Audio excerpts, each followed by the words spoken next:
옆사람 보시면서 우리 그 인사하겠습니다. 당신은 이랬던 어르신입니다. 네, 거룩한 주일 주님 앞으로 잘 나오셨습니다.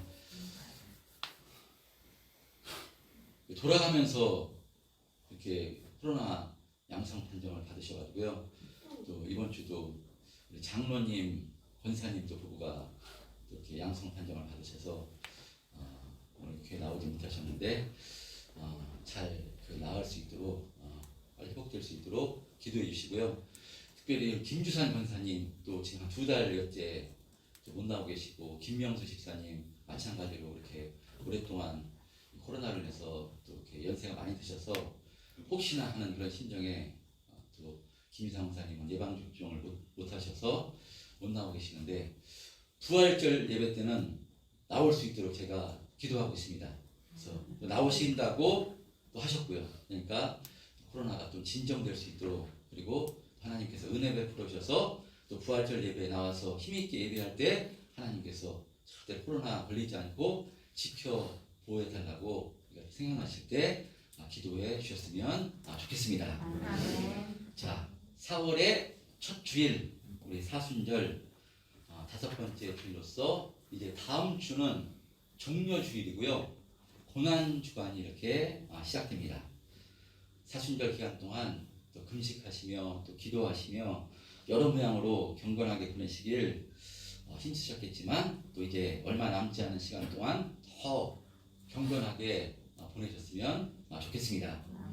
그런 의미로 무엇보다도 예배 자리를 사모하시고 예배를 통해 선포되어지는 하나님 말씀 먹기를 사모하셨으면 좋겠습니다. 저는 개인적으로 제가 참 이렇게 부족함을 이렇게 느낍니다. 다른 많은 목사님들 보면 참 설교 준비도 그렇게 빨리 하시고, 또 이렇게 말씀 전하시는 거 보면 어떻게 저렇게 말씀을 잘 해석하고 깊이 있게 말씀을 전하시는가, 이렇게 다른 목사님들을 뵐 때 참 이렇게 같은 목사지만 참 이렇게 부러울 때가 있습니다. 물론 제가 늦게 신학을 했지만 그것도 핑계가 안 됩니다. 늦게 신학을 하신 목사님들 중에서도요, 그렇게 또 탁월하시게 말씀을 잘 증거하시고 목회를 잘 하시는 분들이 참 많은데, 그걸 봤을 때 제가 저 자신을 봤을 때 참 이렇게 부족함을 실감합니다. 자, 그런데 하나님께서 여러분들을 우리 참된 평안교회로 인도해 주시고 이곳에서 우리 주님의 몸된 교회를 섬기며 신앙생활하라고 인도해 주신 것이기 때문에요, 목사인 저도 애쓰고 힘써야 되지만 여러분들도 예배를 사모하시고 하나님 말씀 먹기를 사모하신다면, 목사가 조금 설교가 부족하다 할지라도 성령 하나님께서 은혜를 베풀어 주셔서 주시는 말씀을 통해서 샘을 얻고 힘있게 신앙생활 할 수 있도록 은혜를 주시리라 믿습니다. 그런 의미로 예배 자리를 사모하시고요, 하나님이 나에게 주시는 그 말씀이 선포되어지는 말씀이 다른 사람에게 아니라 나에게 주시는 말씀을 받아 은혜로 받으셨으면 좋겠습니다. 그래서 아모스 선지자는 이렇게 말씀합니다. 아모스 8장 11절에서부터 13절에 보면요, 아모스 선지자가 이렇게 선포하는데요, 우리 한번 같이 합독했으면 좋겠습니다. 화면 한번 보시면요, 아모스 8장 11절에서부터 13절 한번 합독해 보겠습니다. 시작. 주 여호와의 말씀이니라. 보라, 날이 이를지라. 내가 기근을 땅에 보내리니 양식이 없이 주님이 아니며 물이 없어 주님이 아니요 여호와의 말씀을 듣지 못한 것이 기갈이라. 12절. 사람이 이 바다에서 저 바다까지, 북쪽에서 동쪽까지 비틀거리며 여호와의 말씀을 구하려고 돌아다녀도 얻지 못하리니 그날에 아름다운 처녀와 젊은 남자가 다 갈아여 쓰러지리라. 사람이 왜 갈아여 쓰러지는가 하면요, 물이 없어, 양식이 없어 갈아여 쓰러지는 것이 아니라 하나님의 말씀이 없어, 하나님의 말씀을 먹지 못해서 쓰러진다고 이렇게 말씀합니다. 그러므로 우리는 하나님 말씀 먹기를 사모해야 되는 줄 믿습니다. 그런 의미로 우리가 수요예배도요, 우리가 말씀 먹기를 사모해야 되기 때문에 수요예배도 할 수만 있으면 나와서 우리가 예배를 사모하심으로 하나님 먹기를 사모하시기를 바랍니다. 참, 그리고 시대가 좋아졌습니다. 그래서 그 환경이 여의치 않으면요, 우리가 온라인으로도 예배를 드릴 수가 있는 것이니까 수요 예배도 사모하심으로 이렇게 참여하심으로 하나님을 말씀 먹기를 힘썼으면 좋겠습니다. 그럴 때 하나님께서 은혜 주시고 힘주셔서 정말 믿음의 길 힘있게 걸어갈 수 있도록 축복해 주시리라 믿습니다. 자, 오늘도 하나님 말씀, 요한복음 말씀을 통해서 하나님 말씀 증거하겠습니다. 지난 주일에 본디오 빌라도에 대해서 이렇게 살펴봤습니다. 본디오 빌라도는 유대인들이 행악자라고 고발한 그 예수님을 신문했지만 예수님으로부터 십자가 처형에 해당할 만한 어떤 죄도 발견할 수가 없었습니다. 그래서 그는 예수님을 놓아주려고 힘썼으나 지난 말씀에 살펴본 것처럼 요한복음 19장 12절에 보면 유대인들은 이 사람을 놓으면 가이사의 충신이 아니니이다. 무릇 자기를 왕이라 하는 자는 가이사를 반역하는 것이니이다. 라고 빌라도를 협박합니다. 이것은 이 예수를 자신이 왕이라고 하는데 이런 반역자를 처형하지 않고 놓아준다면 당신은 가이사, 즉 로마 황제의 충신이 아니라고 한 것인데, 이것은 저 반역자인 저 예수를 처형하지 아니하고 놓아준다면 당신을 로마 황제에게 고발하겠다는 협박과도 같은 말이라고 이렇게 말씀을 드렸습니다. 그러니까 이런 협박을 받은 빌라도는 분명히 예수에게는 죄가 없음을 알고서도 죽기 살기로 유대인들이 협박을 하자 그 협박에 못 이겨 자신의 총독자리가 위태로울 것 같아서 예수님을 십자가 사형 선고를 내리기 위해서 재판석에 앉습니다. 그리고 결국에는 대제사장들과 유대 무리들이 예수님을 십자가에 못 박을 하고 소리치자 16절에 보면 예수님을 십자가에 못 박도록 그들에게 넘겨주게 됩니다. 예수를 십자가에 못 박도록 그들에게 넘겨주니라. 그들은 누구겠습니까? 로마 군인들입니다. 로마 군인들에게 십자가에 못 박도록 넘겨줍니다. 자, 이렇게 이 로마 군인들에게 인계돼서요, 예수님께서는 어제 어떤 일을 당하시는가 하면 오늘 본문 17절 18절 한번 합독해 보겠습니다. 17절 18절 시작. 그들이 예수를 맡음에 예수께서 자기의 십자가를 지시고 해골 히브리 말로 골고다 라는 곳에 나가시니 그들이 거기서 예수를 십자가에 못 박았을 다른 두 사람도 그와 함께 좌우편에 못 박으니 예수는 가운데 있더라. 예수님은 이제 로마 군인들에게 인계돼서 골고다 언덕길을 오르사 해골이라 불렸던 바로 이 골고다 언덕에서 십자가에 못 박혀 그곳에 세워지게 됩니다. 우리가 한 10년 전인가요? 한 15년 전인가 패션 오브 크라이스트 같은 이런 영화를 보면 예수님께서 이 로마 군인들에게 붙들려서 정말 고난당하시고 매맞으시고 십자가에서 손과 발에 못 박히셔서 바로 십자가형을 당하는 그런 정말 안타까운 그런 그 영상을 통해서 우리가 볼 수 있었는데요. 그런데 우리가 잘 알고 있듯이 이때 예수님만 십자가에 매달린 것이 아니었습니다. 예수님 좌우편에 한 명씩에서 세 개의 십자가가 해골 골고다 언덕에 세워지게 됩니다. 우리가 영상 같은 데서 많이 봤듯이 십자가형을 당하는 사람은 전부 다 옷이 벗겨진 채 십자가형을 당하게 됩니다. 옷이 벗겨져 양손과 발에 못 박혀 십자가에 달려있는 것이니까요, 겉으로 보면 다 똑같아 보입니다. 세 사람 전부 다 손과 발에 못 박혀 바로 피 흘려 달려있는 모습 아무런 차이나 구별이 없어 보입니다.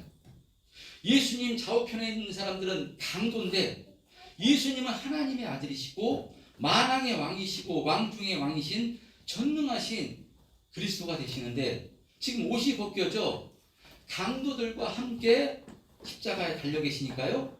겉으로 보면 전부 다 셋 다 흉악한 강도같이 보입니다. 이것은요, 누가 계획한 것인가 하면 바로 대제사장을 비롯한 유대 종교 지자들이 이것을 계획한 것입니다. 나무에 달린 자마다 하나님께 저주를 받은 것이다 라는 말씀같이 저 예수가 하나님께 저주를 받아 나무에 달려 죽은 것이라고 백성들에게 알리기 위해서 이와 같은 계략을 꾸민 것입니다. 자, 그러니까 이 모습으로만 보면 이들의 계획대로 전부 다 이루어진 것처럼 보입니다. 그런데 그런 것이 아닙니다. 19절에 보면 이렇게 증언합니다. 빌라도가 패를 써서 십자가 위에 붙이니 나사렛 예수 유대인의 왕이라 기록되었더라 라고 이렇게 말씀하듯이 당시 십자가 처형을 할 때는 죄수의 이름과 죄명을 쓴 패를 십자가 위에 부착을 했었는데, 그런데 예수님의 팻말은 빌라도가 직접 썼는데 무엇이라 썼는가 하면요, 나사렛 예수 유대인의 왕이라 라고 이렇게 기록한 것입니다. 나사렛 예수 유대인의 왕 이렇게 기록한 것입니다. 이것은 놀라운 사건입니다. 빌라도는 예수님이 나사렛 출신 예수요, 그 죄명은 유대인의 왕으로 지금 십자가 처형을 당하는 것이라고 지금 기록하고 있는 것입니다. 그러자 이 팻말을 본 대제사장들은 그 내용에 동의할 수가 없었습니다. 그들은 예수님이 결코 유대인의 왕일 수 없고 스스로 왕이라 자처했기 때문에 신성모독으로 저주를 받아 지금 십자가형을 당하는 것이라고 한 것인데, 빌라도가 팻말에 나사렛 예수 유대인의 왕이라고 기록한 것이니까, 인정할 수가 없는 것이니까 빌라도에게 몰려가서 유대인의 왕이라 쓰지 말고 자칭 유대인의 왕이라 써달라고 요구를 합니다. 그러나 빌라도는 단칼에 거절합니다. 나는 쓸 것을 썼다 라며 이 말에 요구에 거절합니다. 빌라도 왜 거절했을까요? 그것은 짐작하건대 빌라도가 상당히 자존심이 상했을 것이라고 생각됩니다. 빌라도는 분명히 예수님을 신문했을 때 어떤 십자가형에 처할 죄명도 발견하지 못했는데, 유대인들이 협박을 하니까 당신 저 예수를 죽이지 않으면 저 로마 황제의 충신이 아니니다, 십자가의 처형에 처하지 않으면 로마 총독에게 알리겠다, 이 협박에 못 이겨서 자신은 십자가의 처형을 처할 그런 죄명을 발견하지 못했는데 협박에 못 이겨서 자신이 지금 굴복한 것이기 때문에 마음속으로 자존심이 상하고 상당히 기분이 좋지 않았을 것입니다. 그래서 빌라도는 유대인들이 유대인의 왕이라고 쓰지 말고 자칭 유대인의 왕이라 바로 써달라고 요구할 때 바로 그것을 단칼에 거절한 것입니다. 이것은 유대인들을 골타먹인 심산으로 나사렛 예수 유대인의 왕이라고 기록한 것일 수 있습니다. 아니면 진짜 예수님을 신문하는 과정에서 정말 저 예수가 유대인의 왕이 아닐까라는 생각이 들었을 수도 있습니다. 그런데 빌라도가 어떤 마음으로 기록한 것인가 성경에 기록하지 않았기 때문에 정확하게 알 수는 없지만, 그러나 빌라도가 이렇게 예수님의 팻말에 나사렛 예수 유대인의 왕이라고 쓴 것 자체가 정말 큰 역사적인 사건이고요, 큰 은혜입니다. 누가 하시는 역사겠습니까? 하나님께서 이 빌라도의 마음을 주장하셔서 이렇게 기록하고 있는 것입니다. 이것은 하나님께서 빌라도의 마음을 움직여서 예수님은 옆에 있는 강도와 같은 죄로 죽임을 당하는 것이 아니라 유대인의 왕이라는 제목으로 죽임을 당하는 것이라는 사실을 알려주고 있는 것입니다. 그러니까 너희들이 지금 너희들의 왕을 지금 십자가형에 처해 죽이고 있다라고 지금 유대인들을 고발하고 있는 것입니다. 그리고 더 놀라운 것은 20절에 보면 나사렛 예수 유대인의 왕이라고 히브리 말과 로마, 헬라 말 세 가지 언어로 기록했다는 것입니다. 히브리어는 유대인들이 사용하는 언어였고요, 로마어는 정복적 로마 제국의 공식적인 언어 라틴어고 헬라어는 헬라 제국의 언어로서 이때 가장 대중적인 언어였습니다. 이렇게 세 가지 글로 나사렛 예수 유대인의 왕이라고 기록한 것은 무슨 의미겠습니까? 이것은 유대인들뿐만 아니라 모든 나라 만민들에게 예수님이 만왕의 왕으로서 만민의 죄값을 대속하시고자 십자가에서 대속의 죽임을 당하는 것이라고 지금 공포하고 있는 것입니다. 여러분, 그리고 참 은혜가 되는 것은 이렇게 예수님께서 만민의 죄값을 대속해 주시기 위해서 십자가에서 죽으시는데 그 십자가의 길을 자원하여 가신 것입니다. 이것이 하나님이 당신에게 감당하라고 허락하신 자기 십자가임을 아시고 17절에 기록된 것 같이 자기의 십자가를 지시고 골고다 언덕길을 오르사 해골에서 친히 십자가에 달려 죽으신 것입니다.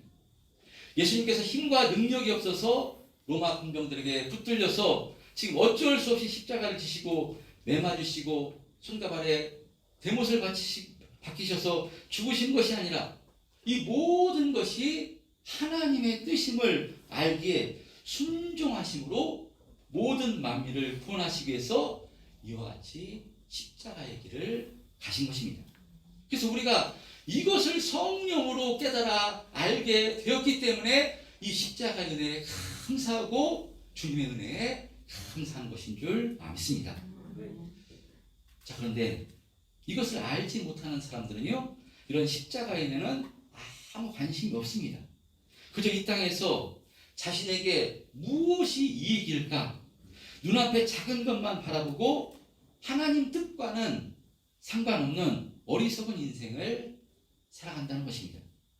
그것을 잘 보여주는 것이 오늘 본문 23절에 등장하는 바로 로마 군인들의 모습입니다. 23절 한번 합독해 보겠습니다. 23절 시작. 군인들이 예수를 십자가에 못 박고 그의 옷을 취하여 네 깃에 나눠 각각 한 깃씩 얻고 속옷도 취하니 이 속옷은 호지 아니하고 위에서부터 통으로 짠 것이라. 예.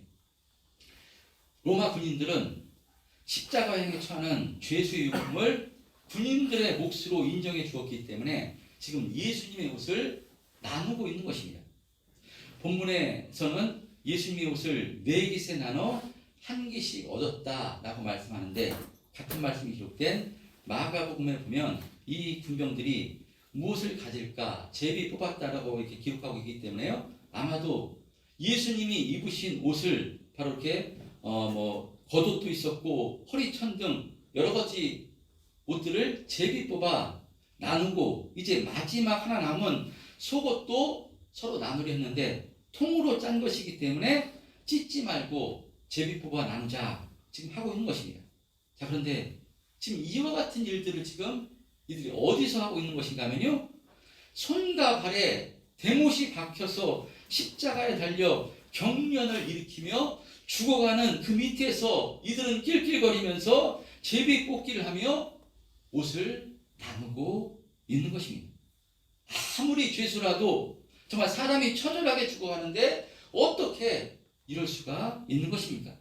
그러니까 이들은 다른 사람의 죽음은 아무 관심 없습니다. 오직 관심사는 자신의 손에 무엇을 움켜쥘까 이것만 관심이 있는 사람입니다. 정말 그런데 이렇게 이런 어리석은 로마 군인들의 모습을 보고요, 또 사도 요한은 이렇게 기록하고 있습니다. 24절 중반 보면 이는 성경에 그들이 내 옷을 나누고 내 옷을 제비 뽑나이다 한 것을 응하게 하려 함이로라. 군인들은 이런 일을 하고 라고 말씀하는데요, 이런 모습, 이런 어리석은 모습까지도 하나님의 뜻을 지금 시편 22편 18절 그 예언을 이루고 있음을 사도 요한은 말씀하고 있는데, 자, 여러분, 이렇게 인간을 구원하시기 위해서 인간이 받아야 할 죄의 형벌을 예수님께서 대신 십자가에서 받고 계신데, 로마 군인들은 예수님을 십자가에 못 박고 그 아래에서 죄수가 입었던 옷을 제비 뽑기까지 하면서 그것을 가지기 위해서 혈안된 모습을 보이고 있는 것입니다. 이 당시 죄수가 입었던 옷을 가지면 죄수가 좋다는 풍습이 있었기 때문에 이들은 어떻게든 죄수의 옷을 가지기 위해서 더 좋은 것을 가지기 위해서 제비 뽑아 그것을 지금 가지려는 데만 혈안이 되고 있습니다. 우리가 계속해서 어리석은 인간들을 살펴보고 있는데요. 이 로마 군인들 정말로 어리석은 사람들입니다. 그러나 이들은 자신들이 어리석은지 모릅니다. 지금 이들 앞에 누가 죽고 계신 것입니까? 하나님의 아들이신 그리스도 예수님이 자신들을 포함해서 모든 인간들의 죄를 대속하시고자 십자가에서 대속의 피를 흘리시고 계신 것입니다. 그런데 이들은 그런 건 전혀 상관없고 오직 천조가리 하나 더 가지려고 낄낄거리며 제비 뽑으며 그런 모습을 보이고 있는 것입니다. 이들이 제비 뽑아 나눠 가진 것이 무엇이겠습니까? 예수님의 옷입니다. 예수님이 무슨 뭐 잘 사셨습니까? 비단 옷이겠습니까? 목수의 아들이고요. 지금 매 맞으시고 지금 고난 당하셨기 때문에 그 옷은 피와 땀이 범벅이 된 옷입니다. 그게 무슨 가치가 있습니까? 얼마나 가치가 있는 것이라고 그거 나눠 가지는 거 지금 혈안이 되어 있습니다. 사람이 죽어가는데 사람이 십자가에 달려 죽는데 이 사람이 진리를 속하지 않은 사람이기 때문에 예수님을 알지 못하고 예수님의 말씀을 알아듣지 못하지만 그러나 그렇다 할지라도 이 죄수 밑에서 죽어가는 사람 밑에서 그저 아무 관심 없습니다. 그런 건 관심이 없고 오직 내 손에 무엇을 더 가질까? 이것이 죄수의 옷을 가지면 정말 죄수가 좋다는데 하나 더 가지기 위해서 그것에만 혈안이 되어 있는 이 모습, 바로 로마 군인들의 모습입니다. 그런데 이 사람들은 진리에 속하지 않았기 때문에 예수님이 누구신가 알지도 못하고 예수님의 말씀을 또 알아들을 수가 없었기 때문에 세상 풍습과 세상 가치관에 따라서 이렇게 살고 있는 것입니다. 그런데 그럼 우리는 성령 받아 진리에 속한 자가 된 것 아니겠습니까? 우리는 성령을 통해서 예수님이 누구신가를 알게 되었고 예수님의 말씀이 무엇을 말씀하시는지 깨달아 알게 된 존재가 된 것입니다. 그렇다면 우리의 삶 속에서의 모습, 혹시 우리들에게서도 이런 로마 군인들과 같은 그런 모습이 우리에게 있지는 않는지 우리 자신을 점검해 보셨으면 좋겠습니다. 우리는 진리에 속했기 때문에 진리이신 예수님을 본받고 예수님을 따라가고 예수님의 성품이 우리에게서 나오기를 힘써야 되는데 우리는 그것보다 이 땅에 살아가니까 이 땅의 가치관과 이 땅의 것만 더 우선으로 삼고 살아가고 있지는 않는지 자기 자신을 점검해 보셨으면 좋겠습니다. 여러분, 우린 진리에 속한 자입니다. 그러면 진리에 속한 우리는 과연 어떠한 삶을 살아야 되겠습니까? 예수님께서는 이 매일매일의 현실의 삶 속에서 살아갈 수밖에 없는 우리들을 아시고 이와 같은 삶을 살라고 예수님께서 친히 말씀을 하시는데요. 우리가 잘 아는 말씀 마태복음 6장 33절에는요. 예수님께서 이렇게 말씀합니다. 너희는 먼저 그의 나라와 그의 의를 구하라. 그리하면 이 모든 것을 너희에게 더하시리라 말씀합니다. 세상 사람들은 세상 가치관을 따라 살아가고 먼저 자신의 욕망이 우선입니다. 무엇이 자신에게 이득인가 이것을 생각하며 자신의 정욕을 위해 살아갑니다. 그래서 세상에서 일어나는 크고 작은 일들의 결과를 보면요, 이와 같은 삶의 결과로 나타난 것입니다. 그러나 우리는 하나님의 백성입니다. 하나님의 백성은, 하나님의 자녀들은 그렇게 살아서는 안 되고 그 순서를 바꾸라고 말씀합니다. 너희는 먼저 그의 나라와 그의 의를 구하라는 것입니다. 먼저는 하나님과 바른 관계를 맺고 하나님께서 말씀하신 대로 하나님 뜻대로 살기를 힘쓰라고 말씀합니다. 그래야 할 때 하나님께서는 우리의 모든 필요한 것을 채워주시고 하나님께서 우리 인생을 복된 인생으로 인도해 주시겠다고 말씀하는 것입니다. 여러분, 그런 의미로 성도는 무엇으로 사는 사람입니까? 성도는 하나님의 입에서 나오는 말씀으로 살아가는 사람들입니다. 주님의 말씀이 우리 안에 들어와 그 말씀이 우리를 주장하는 삶을 살아가는 것입니다. 우리의 욕망이, 우리의 정욕이 우리를 지배하게 해서는 안 됩니다. 그럼 날마다 우리는 무엇을 바라보는가 하면요, 우리를 온전케 하시는 예수님을 바라보고, 예수님이 과연 어떤 삶을 살았는가, 내가 지금 예수님이라면 예수님이랑 과연 지금 어떤 선택을 하실 것인가, 날마다 예수님을 묵상하고요, 예수님을 본받기를 힘써야 되는 줄 믿습니다. 저는 말씀을 준비하면서 참 예수 믿는 것이 너무나 행복하고 감사하다라는 생각이 들었습니다. 저도 예수님을 만나지 못했다면, 진리를 알지 못했기 때문에 진리를 쫓는 삶이 아니라 오늘 본문에 등장하는 이 로마 군인들처럼 이 세상 가치관에 붙들려서 오직 내가 주인 돼서 나만 바라보고 내 이익을 위해서 어떻게 하면 조금이라도 움켜질까, 분명히 그런 삶을 살았을 것인데, 성령 받아 예수님을 알게 돼서 부족하고 연약하지만 그래도 어떻게든 진리이신 예수님을 본받으려고 애를 쓸 수 있는 자체만으로도 참 감사하다라는 생각이 들었습니다. 여러분, 만약에 예수님이 없었다면, 우리가 예수님을 만나지 못했다면 어떻게 되겠습니까? 생각만 해도 참으로 끔찍한 것입니다. 오늘 본문에 등장하는 로마 군인들처럼 다른 사람은 죽든 말든 그런 것은 아무 상관없고 조금이라도 자신에게 이익이 된다면 아무런 죄책감이나 양심도 가책도 느끼지 못하고 바로 피와 땀으로 번복된 그 옷가지를 제비뽑아 나누면서도 그 죄를 모르고 낄낄거리며 서로 하는 이 모습. 그런데 예수를 알지 못했다면 우리들도 하루 이 모습이었을 걸 생각하니까요, 정말로 아찔한 것입니다. 생각만 해도 예수님을 만나지 못했다면, 정말 진리를 알지 못했다면 나도 이런 삶을 살았을 텐데 라고 생각되니까요, 정말 아찔한 것입니다. 여러분, 사순절 기간입니다. 우리에게 사순절을 허락해 주신 것 너무나도 감사한 것입니다. 이런 시간을 통해서 우리 자신의 신앙을 점검하시고 뒤돌아보셔서 우리의 삶의 우선순위가 잘 세워져 있는가 기도하심으로 점검하시고, 그래서 저와 여러분이 그의 나라와 의를 바로 구하기를 힘쓰는 삶을 바로 힘썼으면 좋겠습니다. 저는 우리 참된 평화교회 성도님들이요, 예수님 잘 믿었으면 좋겠습니다. 여러분, 예수님 잘 믿는 것이 무엇이겠습니까? 그것은 예수님을 닮아가는 것입니다. 예수님께서는 하나님의 아들이십니다. 하나님의 아들이신데 당신의 뜻이 아니라 하나님의 뜻에 순종해 바로 누구도 지기 싫어하는 그 십자가의 길을 바로 예수님께서 순종하셔서 예수님께서 그 십자가의 길을 걸어가신 것입니다.